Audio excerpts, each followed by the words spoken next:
You're listening to Trek FM.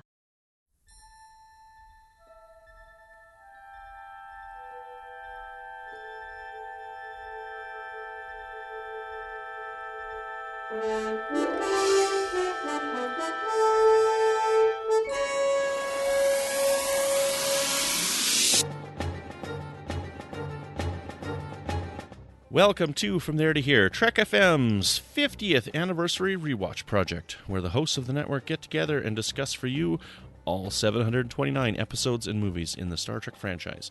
And today we're talking about 2 episodes of Star Trek Voyager from Season 4, Revulsion and The Raven. How are you doing today, Ken? I'm doing well, Brandon. Thanks for having me aboard.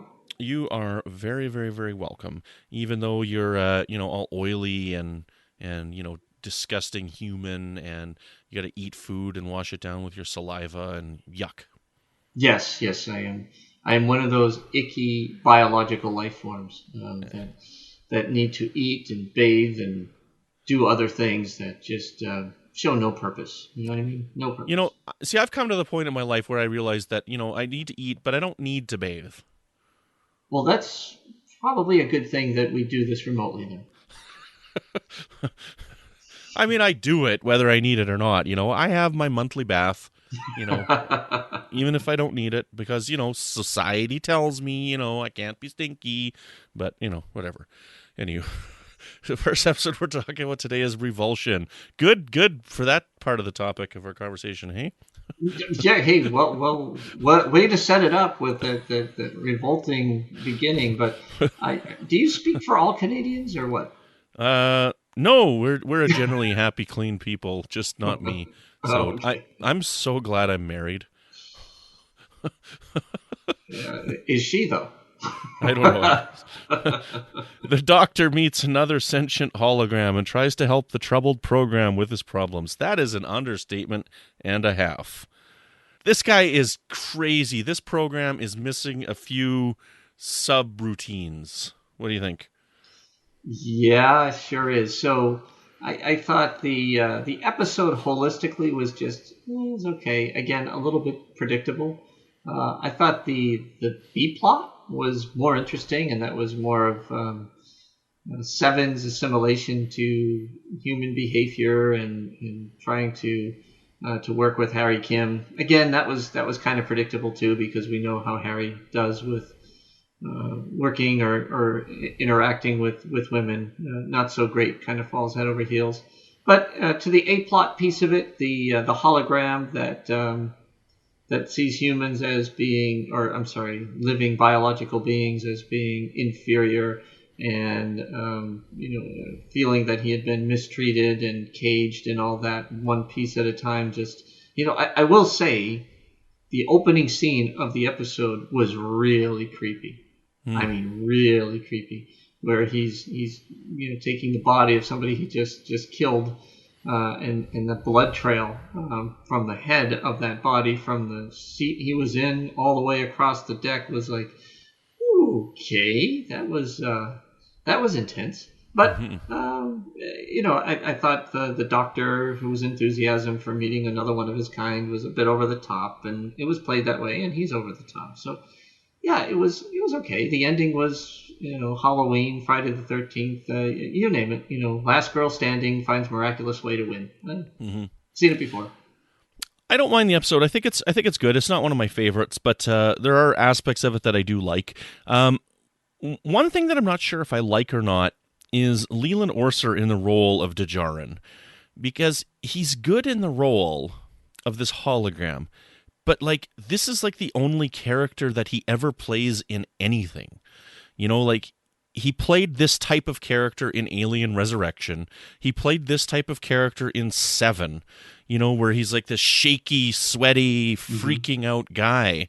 And it's the only role that they ever hire him for, He's been on he's been on a couple episodes of DS9, and he was on Enterprise.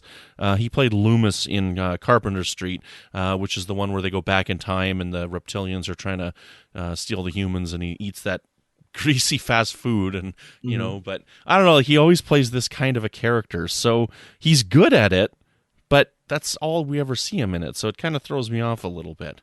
But I like what he does in the role, and I like the idea of this crazy hologram, because you'd think that with more artificial intelligence out there that would think that they're better than, well, I'll just use the term humans, right? Better than humans, that more things like this might happen. And, for the most part, all we've had is lore and this hologram. That's really all that we've seen, I think. Mm-hmm. But, yeah, it's a good episode. I enjoy watching it. It's not one that I'm going to grab if I want to sit down and watch an episode of Voyager, though. But I do like it. Yeah, it's okay. Like I said, it's there's a lot of things that we've seen played consistently in Star Trek, and they amped it up a little. They put a little bit of a twist on it. There was some tension there, but you knew everything was going to be okay, and you knew Harry was going to be awkward, and it was fine. It wasn't great. It was fine.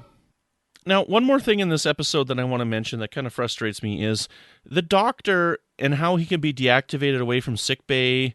There's no consistency with this. No. We've had it a few times where they can take his mobile emitter and just push a bunch of buttons and then make him appear. Mm-hmm. But in this time, they've hit the hologram hits his mobile emitter and he disappears, but he's okay. But there's another episode, I can't remember which one. It might be ahead of this because I'm watching my rewatch and I'm about a month ahead on the episodes. But there's an episode where I think it's Seven and him, or it's the captain and him are it's Seven and him, and they're in like a Jeffrey's tube, and his mobile emitter is starting to malfunction, and they're worried about losing his program completely. And it's like, it's something that's never really consistently explained, like when and where would his program be lost if this thing went offline. Well, apparently not. Apparently not. So they were able to pull it back pretty quick. But hey, it's it is what it is. There, it's interesting how they play that character. But I will forever be. I don't know if I'm angered or I'm happy with Mike Schindler, who made such a great point on how if they had kept it so that he could never get out of sickbay, they would have been doing the right thing and being more consistent with the character, and that the growth and allowing him to leave the sickbay actually hurts the character, and it hurts the framing of the show, because you want to keep them boxed in and see how they do through the whole span. And looking at it through that lens now, I have a different opinion of the Doctor. Yeah, there's parts of it where I'm glad that they expand his character, but there's parts where it does go a little far, I think. So, but anyways, we should probably move on to the Raven now. I can't believe we actually talked for 10 minutes about Revulsion. Well, we talked more about you, I think, for the first 2 or 3 minutes. My favorite topic. Not that one. 7 of 9 experiences hallucinations and believes that she is being called back to the Borg Collective. Written by Bryan Fuller, directed by LeVar Burton. This is The Raven. Yep. This was. I liked this episode. I thought it was intense because I remember the first time I saw this episode and I did not know where this was going, and I thought, well, that was a short journey. She seemed like a pretty cool character. Maybe somewhat attractive. Right on that edge. Mm-hmm. And very interesting storyline, and where they took it, I thought was very clever, actually. The way it wound up in the Raven being the ship that she I don't know, how old was she, 8 or 9 years old when she was. Well, it was 18 years ago, and I figure she was probably about 6 or 7 or 8 around there. So yeah, that's about she's right. supposed to be 26, I guess, but she doesn't quite look 26. Yeah, it's hard to tell, but at any rate, I thought the action and the tension was pretty good in this episode, and I remember feeling down that that she was going down this path, and it was kind of, I guess, I don't know if it really happens again so much, where she could use a lot of those Borg type powers, the screens, the everything, and just has this ability to escape the way she did, utilizing all that. I thought a lot of that stuff would have been gone, but at any rate, it was a good episode, and I thought Janeway was played very well in this episode as well, and her determination to get her back was also very noble. I don't mind this episode. I mean, you're expecting an episode like this early on, where it's like, oh, let's explore the new character and let's get their backstory and let's learn about where they came from. And because she's Borg, we got to do a scary Borg thing. And I mean, I love 7 and 9, and I think she's a great character. This episode's it's okay for me. I mean, it's not one that I love, but it's definitely not one that I hate. I mean, there's a lot of neat aspects that we see with 7 that she has to start to eat, right? And it's kind of an interesting advancement of her character. This interesting species that they meet called the Bomar with those weird cages on their face, like that's kind of, But Janeway is a very diplomatic person with them, and the way that she talks to them is great. Like, these people are totally not willing to give her anything, but I like watching Janeway with her, where she's like, we were hoping for a more direct route, and like just how calm she is in talking to them. I like seeing that out of her, where she's a good not leader. Yeah, she's a good leader. I like Janeway. Yeah, absolutely. But I mean, overall, it's in my top 70. Well, that says a lot right there, because Ambassador Brandon loves everything. Except for "And the Children Shall Lead" and "Distant Voices." Okay, there they are. Those are about the only two. So, anyway, okay. I like the nickname that you gave me, the Ambassador, because I think it does fit. Because I'm looking for the peaceable solution. Right? You are. I'm trying to find the peaceable option here. Yep. So. You always mean good intent and trying to find the right way to get everybody in alignment on things. So there's nothing wrong with that, Ambassador.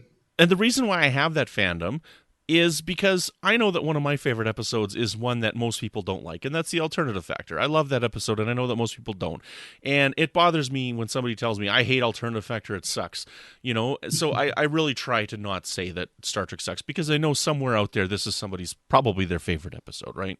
So that's kind of... That might be extreme, but there might be people that really like it. Yeah, sure. Okay, I don't think this is probably anybody's favorite episode, but I mean, I'm sure there's a lot of people out there that like it a lot more than I do. But anyway, perhaps. Okay. Well, when you're not going back to your Borg ways, where can we find you, Ken? Well, unfortunately, I just keep going back to my Borg ways, and resistance is futile. So you don't have to worry about finding me. I will find you. Now, you can find me on Standard Orbit with Zach Moore every week. Every Monday we publish. You can find me on the Babel Conference there, interacting with all the listeners of Trek FM. And you can find me on Twitter at BostonSCPO. And when I'm not cleaning up after you oily, gross humans, you can find me here on the network with new episodes of Melodic Treks, which is all about the music of Star Trek. And you can find me every once in a while poking my head up in the Babel Conference, as well as on Twitter at Brandon-Mutala. I believe they call you the Jeffrey Combs of Trek FM because you are everywhere. I am not quite as handsome as him, but, I'm okay. Depends what makeups he's wearing. Yes, well, we will not be back tomorrow, but other people will, and you shall have fun with them. So join us again tomorrow for more episodes of From There to Here.